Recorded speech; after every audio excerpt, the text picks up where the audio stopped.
Hello, everyone, and welcome to Leaders of Today, Teens to Titans. Today, I want to introduce you to my guest, Leesh Pike, a personal trainer, nutrition, and women's health coach. She is passionate about empowering women over 40 to build strength, confidence, and resilience. Today's discussion will focus on her leadership journey as a young teen who struggled with her identity, weight, and confidence to become who she is today, which includes a two-time New England Golden Glove champion and former professional boxer. We will learn how this journey of battling through disordered eating and overtraining caused her to reevaluate her values and goals, including her relationship with food and her body. She now uses those experiences to help others in their health and wellness journeys. So without further ado, let's jump right into our conversation. You're listening to Today's Leaders, from Teens to Titans. Hi, I'm Lorraine Connell, a teen leadership coach. I transitioned from teaching chemistry to coaching teens in leadership, helping them realize they can do hard things. We've often believed that leadership is an innate trait, but it's actually a skill that you build and improve. On this show, you'll meet today's leaders who share their teenage experiences, revealing how they developed confidence, direction, and the tools to become the leaders they are now. You'll discover how you or the teens in your life have the potential to become confident leaders, even if it doesn't seem possible. Welcome, Leesh. It's so good to have you today. Thank you so much, Lorraine. It's really nice to be on here. Thanks for having me. Yeah, so I would love if you would start with how your experience as a teen really influenced who you are today and how you lead others. Sure. So definitely my teenage years were tough. I think even starting slightly before that, building up to my teen years, I was picked on as a kid for being overweight. I was told by a doctor when I was 6 years old that I would fight the battle of the bulge my whole life. And I will never forget that. He wasn't wrong, but I don't think it's an appropriate thing to say to a 6-year-old for sure. And that brought me into my teenage years where, you start to become really aware of yourself and your appearance, and you develop crushes and you want to be liked. All of those societal pressures and pressures from your peers. And really for me, once I turned about 14, I started really noticing my body, or really about 13 probably. And I wanted to lose weight. I wanted to be skinny and I wanted to have people like me. And I thought that if I was skinny, that would achieve all those things. So I first started with Weight Watchers, and that was fine. There was really no issues on that. But then as things went along, it got a bit obsessive. I was running constantly, working out whenever I could. And I did develop anorexia as I went further into high school, really to the point where I was told by a doctor at one point that if I didn't put on weight, then I would be hooked up to IVs in the hospital. And I really didn't have guidance. I was sent to a dietitian that pretty much just gave me a food pyramid, and I didn't know what to do. I felt this urge, like I had to be skinny to fit in, but I was getting in trouble for losing weight, and this was bad for my body. And as time went on, I came to realize this was something that now where I am in my life, I want to help women navigate this, because I find I'm not the only 36-year-old woman or older than that, younger than that has gone through this as a teen. So I want to be able to help women battle those issues that they've dealt with and that negative relationship that started with food, when we were teens or younger. So that's kind of what led me here to today. Yeah, that makes a lot of sense. I think a lot of teens are experiencing that body image challenge. And I'm curious about how you got into dieting. Was it your peers? Was it an adult? How did you get through into, well, you're going to take this step to lose the weight? Yeah. It started off with one of my friends and I, we actually joined Weight Watchers together. We had parental permission to do so. And we started going because I think 12 or 13, you could go Weight Watchers. And so we started doing that and the weight started coming off. And when I started running, I wasn't running to feel good and be healthy. I was more so running because I was hoping it would make me skinny. And so that's kind of how I got into it. And then I realized, oh, the less I'm eating, the more weight I'm losing. And it became a control thing. I'm not an eating disorder specialist. So, I do always like to preface that. But I do know a lot about eating disorders from my experience and because of also what I do. Every eating disorder stems from control. So when everything in life might be chaotic, this is something you can control. You can control what you're putting in your body or not putting in your body. So, that's kind of what it stemmed from. I was diagnosed with clinical depression at age 12. And, I think there were a lot of times, especially as a teen, where I was struggling and food and my exercise, or specifically running, was something I could control. So that's really kind of how I got into it, was that Weight Watchers, running, and having that friend. We played off each other and we both, unfortunately, were in that together in terms of, developing these negative habits and eating disorders. And how did you go from running to boxing and those kind of experiences? Was that sort of a natural progression, or was there something about the boxing that really appealed to your control needs? Definitely. So boxing came later for me. I have done a lot of running. I've run some half marathons, some full marathons. My relationship with running now is really good. But my transition to boxing happened when I was 22. So I was actually, ironically, with that same friend. We've been friends my whole life. She's amazing. And so I was living with her at the time and she said, "Oh, I'm taking these boxing classes. You got to try them." And my initial reaction was, I don't want to punch anyone in the face. And she was like, "It's non-contact." And here I am years later, but it's non-contact. Like, it's just a class. I was like, okay. And I immediately was hooked because one thing about boxing is when you're boxing, you don't think of anything else. You're just thinking of that.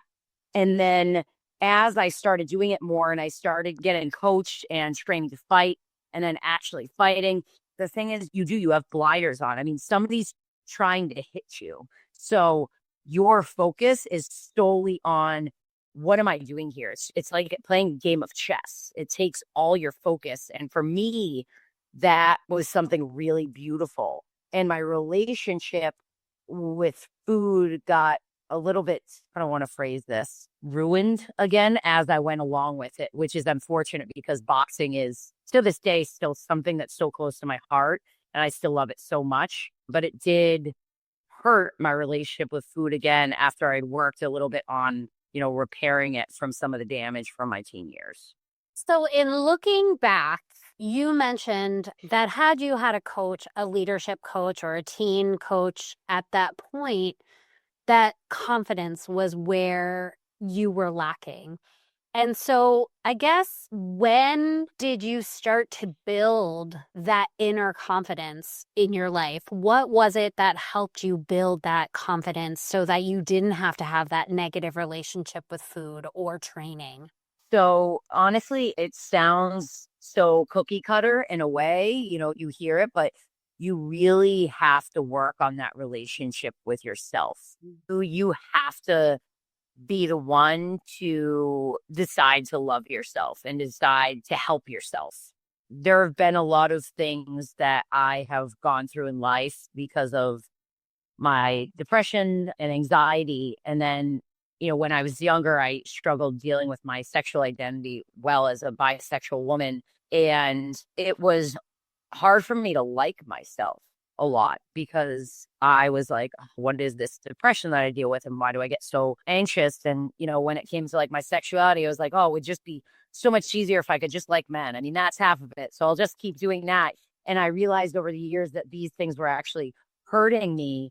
And so I had to take the initiative to really look deep within myself and look at who I was and develop that relationship with myself to love who I was despite all my flaws. And, we talk about like a coach and, how did I do it? And though the root of it is I had to make those decisions, there is an element of surrounding yourself too with people that bring you up, and also in taking away either the people or the things that don't. So I don't drink alcohol anymore. That is one thing that had a negative impact on my life, and it's been a huge positive for me. I have people around me, my wife, my family, my friends, my boxing coach. He had a huge impact and still does on my life to this day, helping me to better myself and to love myself a little bit more. But ultimately, people can tell you you're great or, they care about you, they love you. But if you don't work on yourself, if you don't try and get therapy, if you don't look at tools that will help you, for me, it's like, listening to podcasts or looking at books or listening to people that inspire me and doing things that help me focus and feel good. If you don't do those things, then you can't. Walling yourself pity and hating yourself is not going to get you anywhere. So now that you've gone through this journey and the experience was what it was, where, if you look back, where in that journey could you have implemented some of the things that you did later in life? Were there opportunities that you may have been able to cut it off at the path a little bit sooner if you can look back and say, if I had this when this was happening, I wonder.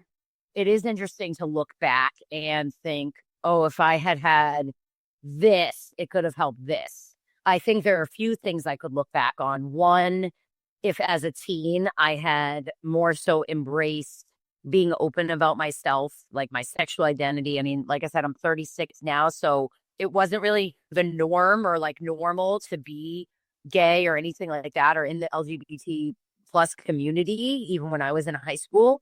I wish I'd been open with that more about with others more. And I wish I'd been more open to therapy because I didn't really start doing therapy until I got into like 20 or so. And I mean, that's young for some people, but I think I could have really tried it earlier. I was very much like, no, this is not going to help me. And I think if I'd embraced that earlier on, it definitely would have been beneficial for me. The other piece of it too is standing my ground and standing up for myself. And I still, to this day, it's still something I work on. I really admire people that are like, no is a full sentence type of people, the non-people pleasers. If I were to say one of my greatest strengths, but yet my greatest weakness is a combination, it's that I'm a people pleaser and I'm empathetic. It's a wonderful thing because I care and I love people and I want to help them, but it can be a con too, because you take that on and you don't stand up for yourself sometimes when you need to. And I think, if I look at like certain things and, what I did in boxing and like being pressured into going down weight classes, I think if I had stood up for myself more, that would have made a difference. I kind of succumbed to peer pressure and I didn't speak up for myself. And, there was definitely missed opportunities there. So I think it's a combination of those two things, but really just speaking up for myself, doing what I needed. Well, and I see that a lot with teens. There's somebody in their life that they look up to who is guiding them and telling them what to do. And, I'm thinking of going down in weight classes and things like that. Like you're pleasing somebody else who is asking you to do something that is out of reality and real ability for you in one sense, maybe not in your boxing sense, but like in your body sense. And so I think my next question is, do you define success the same now that you did when you were a teen? And how did you maybe sort of redefine what success means to you now? Yeah, I think that's a great question. Well, definitely has changed over the years. And I think it's in general over life, success can change overall, but really comes down to core values. You know, when I used to think about success as a teen, it was being fit and going into college, graduating, getting a good job where I made a lot of money, and buying a house, having a family, and that white picket fence, that cookie cutter thing that we weren't taught to believe was success growing up. And then you realize, wow, life is so much different than that. And it really boils down to, how can you define your success in a blanket statement? I think success is defined by what goals you currently have, you know? So, because if you just say, oh, I'm not successful, like, okay, well, why? What are you reaching for? Because success is going to be different to everybody. So I think about it now and I look at myself. I went to college, I got my master's degree. I am married to my best friend, the most wonderful woman in the whole world. And I have this successful business that I'm trying to grow. And I've accomplished all these things. So I have to look at that and be successful. And I think you really have to sit in that. And as a teen, it was more so just a checklist of things that society says you should do. And I think nowadays, too, there's even more pressure put on teens of what success is for them. It's kind of sad to see, though I do feel like there is more help out there in a way than when I did. I think there's more like, okay, let's talk about just, you know, let's discuss like how you're feeling and what are the things you need to do to feel good about yourself and succeed in life in terms of what success means to you. So yeah, I mean, it's definitely changed. And as my goals change, the idea of success will continue to change with it. Yeah, I think that that's a really great point, is that it really depends on your goals. And I would love for you to share, because in our introduction, we talked that your values and your goals were what really sort of made the transition and that transformation for you. So how did you go about redefining your values and your goals? And follow-up question, do you work with the women that you're working with in your coaching? Do you help them set values and goals? That's a great question. So for me, the most recent change I made and the most recent epiphany, I guess you could say, is that I decided to stop boxing in May. That was the final time that I was boxing. So people always ask me, how long will you box for? You know, women tend to be older as professional boxers than a lot of men. There's still women's world title holders that are in their, you know, late 30s going into their 40s. So it's not uncommon to see somebody at my age boxing professionally as a woman. But for me, what I told myself was I would box until it stopped bringing me joy. And that sounds like an interesting statement. And I had a bit of an epiphany because I realized, okay, what does joy mean to me? My joy means that I'm honoring my values. And my values were, you know, I loved competing. I wanted to accomplish when I was boxing that I wanted to inspire other, you know, women and young girls to show them that someone that is not a natural athlete, because I know here I am, you know, somebody that I am an athlete is saying that. So you might think, oh, well, that's ridiculous. But I was never naturally talented. I've just always worked 1,000 times harder than other people have had to get where I wanted to be. So I really wanted to inspire women to do that. And I wanted to push myself to see how far can I go. I didn't have expectations of world titles or things like that. Like I wanted to see how far can I push myself. And I came to realize I got to this point where I said, I've done what I wanted to do. And at this point, my values are, I want to grow my business. I want to build a family, and I want to start focusing less on myself in that sense. But it was also, that negative relationship with food and my body was happening again because of having to be kind of pushed down in weight classes for boxing. And I wanted to fix that, and I needed to fix that. So I said, these are my values. These are the things that I care about. And I'm going to fix that. And I'm going to, you know, align my values with what my goals are. And so I stopped boxing. And that is exactly what I do with women. I take a look at, okay, what are your goals? What are the things that you want to do? Okay, you have those. What are your values? And then did they match up? And what do I mean by that? So say somebody says, because we have all this societal pressure, we're constantly on the internet seeing these videos and pictures of these like super fit women that are super lean. And there's all this marketing stuff that's like lose your belly fat in 60 days and, get lean and all this stuff. It just tears us down. And who knows if it's edited or not. Not to say women can't get super lean. It's a science, but if you're saying that, and then your values are somebody that you are super busy, you work a lot, you're a busy mom, you still want to be able to enjoy time with your family, you want to go out, this and that.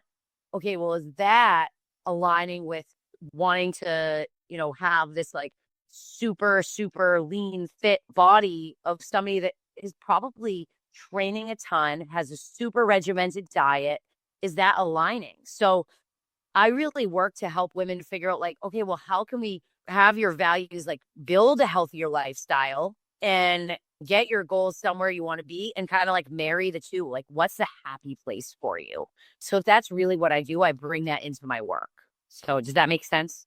Yeah, that's awesome. I think you're absolutely right. And it almost makes me think, teens or parents, if you're listening, don't expect your teens to have that alignment in place, because you're saying that women who are older than 40 sometimes don't have their values in line with what their goals are. And so having that conversation about what is realistic and what is idealistic and where can we align the two so that you're happy. Yeah. And I think in talking about teens and this, because to your point, they're women. I mean, I've worked with a lot of people, over the years. I've worked with men, I've worked with obviously women under 40, this and that, but like my general population of clients is women over 40, like between like 40 to 65, I would say. And yeah, nobody really has it like all figured out. And it's part of that is setting goals for yourself. And I think that even is helpful as a teen. And it's not necessarily something lofty, but something where you can understand like define success to you. Like teens often think about standards that aren't set by them. They're going through that phase of learning what is success, what are my goals, what is my life, what am I doing? So being able to have conversations with your teenagers or whatever it may be about, well, what are you looking to achieve? What are you trying to do? And starting small, not necessarily big lofty goals to put up a bunch of pressure on them, but just little things so that they can build that confidence for themselves and they can learn how to make a plan and take action to, reach their goals and deal with roadblocks that come up as they do and goals that they have for themselves, again, rather than societal standards or standards that are forced upon them from whatever environment that they're in. So, yeah, there's so many things in life that we get better at. And yet, in our perception and society, we're almost made to believe that you either have it or you don't. And I think, we've talked a lot about confidence and success and leadership. All of those things are defined really differently for everybody. And I think there's a lot we're pointing out here is really honing in on what is your definition of success. And is it your definition or is it a combination of society, your family, your peers? And once we sort of define what success is for us, that's where I think you sort of alluded to earlier is to eliminate the people pleasing for others and really stand in the power of what you're defining as success. I think of the women or the people that you're coaching and helping them identify what success looks like for them so they're achieving what they believe success is and not what somebody else has defined success for them. exactly. Asking for help, I guess that would be one of the things that I notice is a real challenge for the teens that I work with is that they believe that they need to have all of the things together and they can't ask for help. And especially the kids who are at the top level of the academics and the athletics, they're almost told that they can't ask for help because they do everything. And so it gets my question to you, is there a time that you can reflect on where you felt comfortable asking for help and the value that came from developing that skill of asking others for help? Yeah. The biggest part in my life, the biggest area where I asked for help growing up was really from my best friend at one point. Again, it's so funny how there have been so many things that have come back to that relationship. But so I said, I was diagnosed young with clinical depression. And at age 12, I did, and I'm very open about this because I'm very open about my mental health. I was in fear of taking my own life at age 12. And I asked for help. I did. She was the person that I reached out to, and I asked her to help me because I was so scared.